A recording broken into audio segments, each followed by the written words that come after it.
Alright, we back where we left off. So yeah, with your head, they could just throw propaganda straight in your dome. And on top of that, right? Like, they can know your thoughts. It's kind of deep, ain't it? I mean, I know we talking a little maybe in the future. So they can't do that, these two things now. But let's keep it a buck. Like, you don't think they're gonna do this? I mean, on the other hand, with the chips, is gonna come like games in your head, you know. There's gonna be other things like games, and it's gonna obviously open up a community. But from my understanding, in the next 10 years, we're talking about like this is gonna revolutionize everything. I'm talking about, so the World Economic Forum, right, which is the WEF, right? These are the richest people in the world that get together in Switzerland. And they all said that by 2030, we will own nothing and be happy. Be happy. So what these people want us to be, this is all the billionaires in the world. Billionaires and up. Like, these are the people that control all the economies in the world. There's people richer than billionaires. But as of right now, from what I can really know and tell you for a fact, is billionaires are there. So what they're doing to create this, right, is that they're digitizing, they're creating chips, but they're also making everything a renter situation, right? That's why you're seeing they don't want you to own anything, so rent is going up, right? Housing, right? It used to be something really normal in this country. Even if you just worked a regular job, like look at Family Guy. He just worked a regular job and he still had a house, a car, and he supported a family. But now they up the prices for housing, they up the prices for food, right? And then on top of it, right, we have all of these things going on that you might own nothing and be happy, right? So, but who is going to own everything? The billionaire class. So, the whole concept of this, right? If you don't like any of this, guess what? Turn off this fucking chip. And when you turn off your chip, you can't eat, you can't rent, and you can't do anything because all money is online. Now, the way they're going to say this is going to happen, right? And the way they're going to go about it is they're going to make a very big, I'm not going to hold you, they're about to start implementing, okay? Like some big event is going to happen, right? So this is the big event. Bam. Then they're going to be like, we need this for security, right? Just like they did after 9/11. With the Patriot Act, right? Patriot Act, which gives the government the right to spy on you, and if you don't understand and you want to even deeper into it, look up Snowden, okay? So whistleblower. So basically, he is snitch for the U.S. government, you know? My son really said, like, yo, bro, they really track everything. But the thing about the Patriot Act, right, it's not just your phone, it's not anything, because they made this back in like '01. They said the internet and any able technologies of the future. So anything that we have in the future, they can track. Any tech, right? Do any tech, we don't even know what's coming. But any tech, right, with that, you can still do it. It keeps getting renewed. It's not really, you know.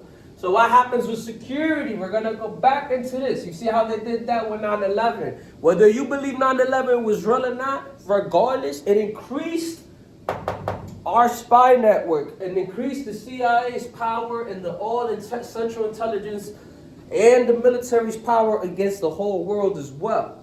Like if you have an iPhone or anything, they could get into your shit, man. They can. I remember when Apple, like a few years ago, was trying not to let them rock. All of a sudden, Steve Jobs died. Isn't that kind of, you know, whatever.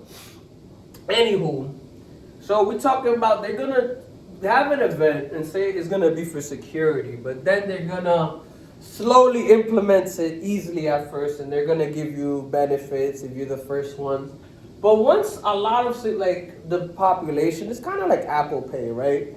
They're gonna be like it's more convenient. What I believe that they're gonna do is that they're going to roll out, in order for people to take the chips, they're gonna roll out a form of universal income. So UI, okay?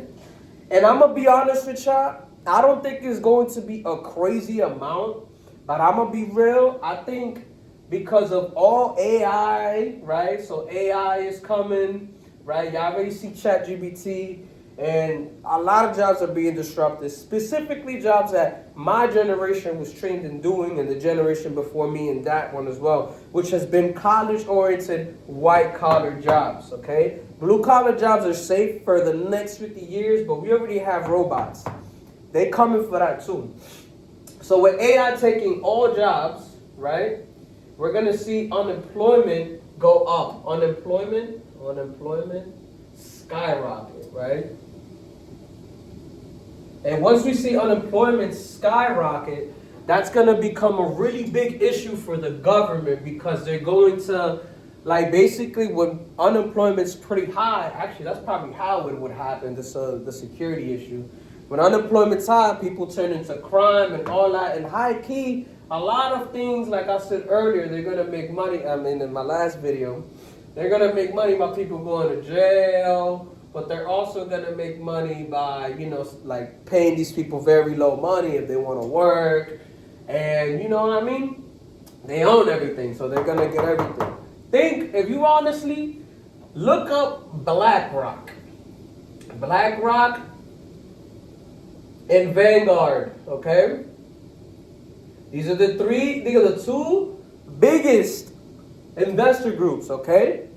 And the two biggest titans in our economy, 51% of BlackRock, right, is owned by Vanguard. And 51% of Vanguard is owned by BlackRock. So in all reality, these two are pretty much, they have the lion's share in each other's, companies. So they're basically the same thing. So, if that makes sense. So like siblings, like BlackRock tells Vanguard what to do, and Vanguard takes BlackRock what to do. That makes sense? Not really, right? Because they just keep telling each other what to do because they're the same thing. So anyways, I believe that universal income, right, with all this unemployment that's going to happen, is going to create a crisis in which a lot of stuff is going to happen, right? So we're going to go back to security, okay? All this crisis, okay? A lot of people will have unemployment. They're not going to be able to feed their families. They're not going to be able to do a whole bunch of things. But here comes Papa U.S. government, or any government in the world. Let's just say government, because it's not just going to be one. I mean, we're all like moving into like a world government situation. But what happens is the government is going to say, hey, take this chip, okay? And in order for you to get universal income, we're going to need to get you chipped, okay?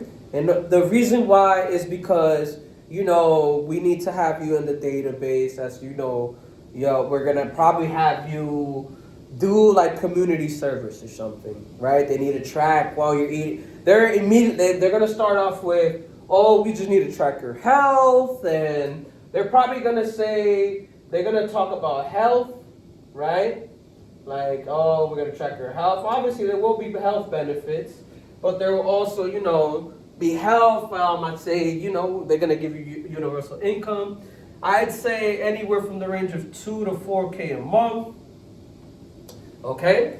So if they do 2 to 4K a month, I'm going to be honest, a lot of people are going to do it. Especially when we're talking about the Section 8 community and anybody that's living living off the government. You tell them 2,000. I mean, you see how the block got when they got unemployment? That shit was like, what, 1,000 a week? So that was 4K. So, I mean, we could even double the number in an optimistic scenario with inflation and everything. Let's say they say 8K. At that point, if they said they're going to give you 8K a month to get a chip, you wouldn't even need a security or anything. People will take this willingly. Okay? So, I'm going to be honest with you. I believe that in this range, people will take this willingly. But if you make it this high, yeah, no, the majority of the population will probably go here because the median income, right, which is the average amount, is about $58,000, okay, in America. 58,000, okay, 58K. But if you multiply A by 12, okay, that's 80 plus 16, that's 96,000, okay? Now, I highly doubt they'll make it that high. They'll probably make it somewhere around here. And even if somebody makes, let's say, only, let's put it at 4K, so we're going to do 4. Actually, we could just divide 96 by, that's 48,000. But let's say you get 48,000 clean, right, compared to 58K, okay? And you tax the 58K at what? Let's say 15%, and what would that be? So, God, I'm going to just do 20% because I don't want to do the mental math. Let's just go with like 45. So you're basically making up a little more because you're paying less taxes. So I just need y'all to understand this, right? So we have the chips and we have either a manufactured problem, okay, that's gonna stem from all digitization assets like AI, okay, which is gonna lead to unemployment. And what the government is going to do is going to tell you that it's going to be for health reasons, and it's going to try to introduce you to universal income, okay? And a lot of people are going to take this willingly. Now, if you are religious in the group, okay, if you're part of the monotheistic religions, whether you believe in, if you're either part of Christianity or Islam, okay, and that includes all Orthodoxy, Protestant, or whatever. From my understanding, from the Bibles I've read, I'm still reading some of them. From my understanding from the Bibles I have read, we have a situation in which you have the book of Revelations. And in the book of Revelations, they speak about the mark of the beast being the chips. And isn't that crazy how this is going by design like that? I don't know. I'm not really religious, but I feel like whoever wrote that book probably either knew the blueprint or already saw something. All right. So with that being said, we have all these digitizing assets, right? They're probably gonna roll out UI, but the biggest thing that we have going forward is we need to speak about is artificial intelligence. Okay. So I want to talk about artificial intelligence, and I want to get into mechanized. Actually, I'm just going to speak a little bit on this because I'm going to make a whole new video on this warfare, okay? I'm going to just touch this up, okay? Mechanized warfare is already here, all right? So I am a previous Marine. I mean, once a Marine, always a Marine, rah, rah, kill, kill, motivation. So we already have in Ukraine drone warfare, drones, okay? This is the first step in making warfare mechanized. So what these do now is not people on the floor or artillery shells. I mean, it still might be, but it's definitely going to be thousands and millions of drones, okay? Or the next evolution to that will be robots, okay? Will be either like automatic tanks, could be regular robots, could be planes, and there's also drones, okay? All of this stuff can be controlled from afar, do whatever. And this is the reason why, okay? This is the reason why warfare is going there. Now, being in the Marine Corps, I understand that a soldier, right? So one soldier cost the U.S. government, okay, with training, equipment, and everything, a little over $100,000 in any given MOS. It can be more, okay, depending on any other things you do. For me, I was infantry, so it was definitely a lot more. As I shot a lot of anti-tank weaponry, a lot of rounds, I was able to use one of the best weaponries that the U.S. government can give to any infantry soldiers, which was the M27. I remember I was brand new when they got there. And actually, by the time I got out in 2021, we were already talking about drones being implemented. Now, Did they know that drones were going to be the majority of warfare? Hell no. But I do understand that with that being said, we have $100,000 plus, okay? We're gonna do K plus for one soldier. When you could easily die, right? And that will be bad PR, okay? PR. And human life death, especially when it comes to your country, and we live in a representative republic where they kind of have to keep us tame, you know? So what happens? Then all of a sudden you lose support, okay? So a lot of these people, they need support, because if people don't support them, you know, whoever's the electoral college is gonna be like, yo, you need to commit suicide, sir. Again, I love my life. I will never commit suicide. The electrical college, though, will tell you if you need to commit suicide. Jeffrey Epstein knew that. Hypothetically. All right. So you could lose support. All right. So you see that a soldier could be 100,000, bad PR if they die, and you could lose support for whatever you're doing. But when you have drone and robot warfare, a drone right now can cost you about what, $300? And a drone can kill a person. A drone can kill multiple person if you pull. Now let's say they make a robot, right? A robot can take a situation, right? If you make one, like, even if you just made something my size with enough metal protection in it, it probably will be the equivalent of one squad, okay? Realistically. I mean, with automation and everything, where you don't need a feeder, you probably need to fuel it probably once a week or something. However they do it, one squad, okay, which will be 12 people. So that's about, all right, 0, 0. So 1.2 million, okay, on the low end. So we're talking about 1.2 million on the low end for the U.S. government, compared to one robot that'll probably be, I'd say one robot could probably be the size. Let's go with 100K. Okay, let's go on the high end, 100K, because it's definitely gonna have a lot of stuff. Okay, and tanks. I mean, obviously we still have tanks right now, but all our tanks will just be, you know, modernized and all that. And then we also have planes, but we already have drones and stuff that are like stuff like that. See, the issue is, right? We have all this warfare, and it's economically viable for all these things to go through here, right?